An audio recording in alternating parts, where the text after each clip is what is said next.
നമസ്കാരം. അൺന്യൂസിലേക്ക് എല്ലാ മാന്യ പ്രേക്ഷകർക്കും സ്വാഗതം. ഈ വീഡിയോ ഞാൻ ഡെഡിക്കേറ്റ് ചെയ്യുന്നത് എൻ്റെ സുഹൃത്ത് കൂടിയായ അന്തരിച്ചുപോയ മോഹൻരാജിന് വേണ്ടിയിട്ടാണ്. കൈവച്ചാൽ എടുക്കാൻ വൈകുന്ന നരസിംഹത്തിലെ ഭാസ്കരൻ, നാലാൾ കൂടുന്ന അങ്ങാടിയിലേക്ക് ജഗന്നാഥനെ വെല്ലുവിളിച്ച ചെങ്കളം മാധവൻ, മുറി ചുറ്റാൽ മുറി കൂടുന്ന കീരിക്കാടൻ ജോസ്, നായകനൊപ്പം മലയാളി ആഘോഷിച്ച മോഹൻരാജിൻ്റെ വേഷങ്ങളും സംഭാഷണങ്ങളുമൊക്കെ നമ്മുടെ ഹൃദയങ്ങളിൽ തട്ടി നിൽപ്പുണ്ട്. പക്ഷേ ആ വേഷങ്ങളും സംഭാഷണങ്ങളൊക്കെ അഴിച്ചുവെച്ച മോഹൻരാജ് യാത്രയായി കഴിഞ്ഞ ദിവസം. നമുക്കറിയാം, നായകന്മാരുടെ സംഭാഷണങ്ങൾ പ്രേക്ഷകർ ചേർത്ത് വെക്കുകയും ഓർത്തു വയ്ക്കുകയൊക്കെ ചെയ്യുന്നത്, അതൊക്കെ ചില അവസരങ്ങൾ എടുത്ത് പ്രയോഗിക്കുന്നതൊക്കെ സർവ്വസാധാരണമായ ഒരു കാഴ്ചയാണ്. പക്ഷേ എന്നാൽ വില്ലൻ വേഷങ്ങൾ ചെയ്ത ഒരു നടനെ നെഞ്ചേറ്റുന്നതും അതിലുപരി ഒരു നായക നടനോളം തന്നെ സംഭാഷണങ്ങൾ ആഘോഷമാക്കുന്നതുമൊക്കെ അപൂർവതയാണ്.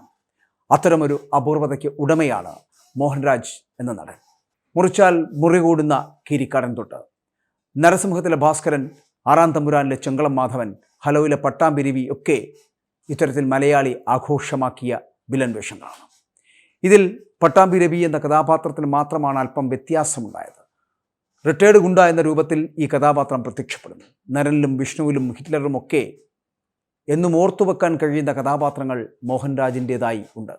സോഷ്യൽ മീഡിയ കാലത്ത് വൈറലായ വില്ലൻ ഡയലോഗുകളിൽ അധികവും പറഞ്ഞത് മോഹൻരാജാണ്.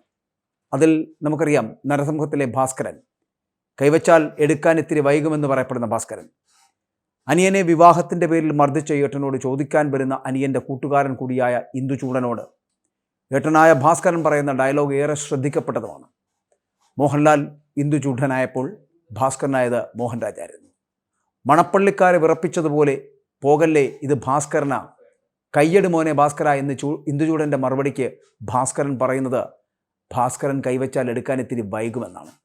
ആദ്യകാലത്ത് വലിയ ശ്രദ്ധ നേടിയെങ്കിലും സോഷ്യൽ മീഡിയയും ഒപ്പം തന്നെ ട്രോളുമൊക്കെ സജീവമായതോടെ ഈ സംഭാഷണവും വൈറലായി എന്നുള്ളതാണ്.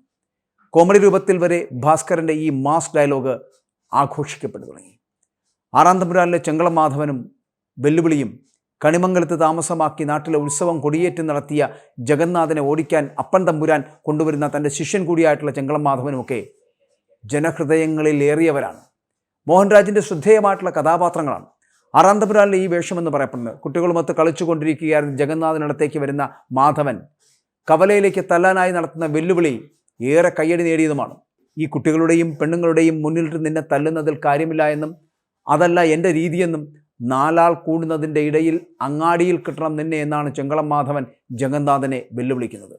സിനിമ ഇറങ്ങിയ സമയത്ത് തന്നെ മോഹൻലാലിൻ്റെ ഡയലോഗിനൊപ്പം തന്നെ ആഘോഷിക്കപ്പെട്ട ഈ സംഭാഷണവും നമ്മൾ ശ്രദ്ധേയമാക്കി ഓർത്തു വയ്ക്കുന്നു. ഇനി മറ്റൊന്നെന്ന് പറയപ്പെടുന്ന കനൽക്കാറ്റിലെ കരീംഭായിയാണ്. മമ്മൂട്ടി എന്ന് പറയപ്പെടുന്ന നടൻ നത്ത് എന്ന കഥാപാത്രത്തെ അവതരിപ്പിച്ച കനൽക്കാറ്റ്. ആ ചിത്രത്തിലെ മോഹൻരാജ് അവതരിപ്പിച്ച കരീംഭായി, ആ കഥാപാത്രം ഏറെ ശ്രദ്ധിക്കപ്പെട്ടതാണ് എന്ന് പറയാതിരിക്കാൻ കഴിയില്ല. സംഭാഷണങ്ങൾക്കപ്പുറം ഈ കഥാപാത്രത്തെ അത്രയേറെ തന്മയത്വത്തോടുകൂടി അഭിനയിപ്പിക്കുവാൻ അദ്ദേഹത്തിന് കഴിഞ്ഞു എന്നുള്ളതാണ്. ബുള്ളറ്റിലൊക്കെ കറുത്ത ജീൻസും ഷർട്ടുമൊക്കെ ധരിച്ചു വരുന്ന, കണ്ണടയൊക്കെ വെച്ച് വരുന്ന കഥാപാത്ര സൃഷ്ടി, അതിൻ്റെ സംഭാഷണം പ്രേക്ഷക കയ്യടി നേടിയതാണ് എന്ന് പറയാതിരിക്കുവാൻ കഴിയില്ല. കാരണം ആ ബുള്ളറ്റിൻ്റെ ശബ്ദത്തിൽ നിന്നാണ് ആ കഥാപാത്രത്തെ അവതരിപ്പിക്കുന്നത് പോലും. പതിയെ തുടങ്ങുന്ന ബുള്ളറ്റിൻ്റെ ശബ്ദം കൂടിക്കൂടി വരുമ്പോൾ അത് സ്ക്രീനിലേക്ക് കരീംഭായിയും കടന്നു വരുന്നു എന്നുള്ളതാണ്. താൻ ഏൽപ്പിക്കുന്ന ഏതൊരു പണിയുടെയും പ്രതിഫലത്തിൻ്റെ അംശം കൈക്കലാക്കുന്ന കരീംഭായി, അത് ആരെങ്കിലും കൊടുക്കാൻ മടിച്ചാൽ മുഴുവൻ തുകയും കൈക്കലാക്കുന്ന ആ കഥാപാത്രം, അത് പ്രേക്ഷകരുടെ അക്കാലത്ത് പേടിപ്പെടുത്തിയ വില്ലൻ തന്നെയായിരുന്നു കരീംഭായി. പിന്നെ നമുക്ക് ഓർമ്മ വരുന്നത് ഹലോയിലെ പട്ടാമ്പിരവിയാണ്.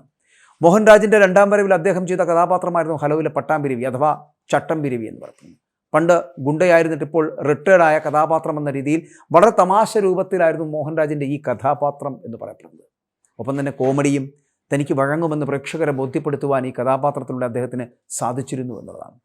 ഒപ്പം തന്നെ തൻ്റെ സമകാലികരായിട്ടുള്ള ഭീമൻ രഘു, സ്ഫടികം ജോർജ് എന്നിവർക്കൊപ്പം ഹലോയിലെ വേഷം, സാധാരണ മോഹൻരാജിൻ്റെ കഥാപാത്രങ്ങൾ പ്രേക്ഷകരിൽ ഭയമാണ് ഉണ്ടാക്കുന്നതെങ്കിൽ ഹലോയിലെ രവി എന്ന് പറയപ്പെടുന്ന പക്ഷേ ചിരിയാണ് പടർത്തിയത്. ഒപ്പം തന്നെ നമുക്കറിയാമല്ലോ നരൻ എന്ന് പറയപ്പെടുന്ന സിനിമയിലെ കുറ്റിച്ചിറ പപ്പൻ, വളരെ ചെറിയ വേഷമാണെങ്കിലും അവതരണത്തിൽ അത്രയേറെ വലിപ്പം കൊടുത്ത മറ്റൊരു കഥാപാത്രമാണ് നരനിലെ ഈ കുറ്റിച്ചിറ പപ്പൻ എന്ന് പറയപ്പെടുന്നത്. ഈ കഥാപാത്രത്തിന് സംവിധായകൻ ജോഷി ആളെ അന്വേഷിച്ചപ്പോഴും അതെത്തി നിന്നത് മോഹൻരാജ് എന്ന് പറയപ്പെടുന്ന നടനിലായിരുന്നു. മുള്ളംകൊല്ലി വേലായുധനെ തല്ലിത്തോൽപ്പിക്കണമെങ്കിൽ അതിനൊത്ത ഒരാൾ തന്നെ വേണം. അതിന് പഞ്ചായത്ത് തന്നെ പിരിച്ചുവിട്ട് ഇറക്കുന്ന പല ദേശങ്ങളും വിറപ്പിച്ച ഒരു ഗുണ്ട ആയിട്ട് വന്ന പപ്പനെ ജനം മറന്നില്ല എന്നുള്ളതാണ്. കുറ്റിച്ചിറ പപ്പൻ ചില്ലറക്കാരല്ല. കാരണം 6 അടി ഉയരം, ഒത്തവണ്ണം, കണ്ടാൽ തന്നെ പകച്ചു പോകുന്ന ഭീകരതയുള്ള മുഖം. കുറ്റിച്ചിറയിൽ നിന്ന് വെറുതെയല്ല പപ്പൻ ഈ പറയുന്ന മുള്ളംകൊല്ലിയിലേക്ക് വന്നത് എന്ന് പറയപ്പെടുന്ന ആ ഡയലോഗുകൾ. വേലായുധനെ തല്ലി പദം വരുത്താനാണ് അത്തരം ഒരാളെ തല്ലിത്തോൽപ്പിക്കുമ്പോഴേ വേലായുധൻ്റെ കരുത്ത് മുള്ളംകൊല്ലിക്കൊപ്പം പ്രേക്ഷകനും അറിയൂ എന്നും വേലായുധന് മുന്നിൽ പരാജയപ്പെടുന്നുണ്ടെങ്കിലും പ്രേക്ഷക ശ്രദ്ധ നേടിയ വില്ലൻ തന്നെയായിരുന്നു കുറ്റിച്ചിറ പപ്പനും. മോഹൻലാലിന് ഇതിനങ്ങനെ പറയാൻ എത്രയെത്ര കഥാപാത്രങ്ങൾ. നായകൻ്റെ വലുപ്പവും കരുത്തും പ്രേക്ഷകനുമായി മനസ്സിലാവണമെങ്കിൽ അതിനൊത്ത ഭീമാകാരനായിട്ടുള്ള വില്ലൻ വേണമെന്നുള്ളതാണ്. മലയാള സിനിമയിൽ അത്തരം രൂപങ്ങളുടെ മറുവാക്കായിരുന്നു മോഹൻരാജ്. സംഭാഷണങ്ങളുണ്ടെങ്കിലും ഇല്ലെങ്കിലും, മുഴുനീള കഥാപാത്രമാണെങ്കിലും അല്ലെങ്കിലും, വില്ലൻ വേഷമായിരുന്നിട്ട് കൂടി മോഹൻരാജ് ഇന്നും പ്രേക്ഷക മനസ്സിൽ നിറയുന്നത് അദ്ദേഹം ഒരു നല്ല നടൻ കൂടിയായതുകൊണ്ടാണ്. ഒരു ചിരിയിൽ കൂടി പോലും ഭീതി നിറയ്ക്കാൻ കഴിയുന്ന ഒരു നല്ല നടൻ. അദ്ദേഹത്തിന് മരണമില്ല. മരിക്കുന്നില്ല ശ്രീ മോഹൻരാജ്, നിങ്ങൾ മരിക്കുന്നില്ല.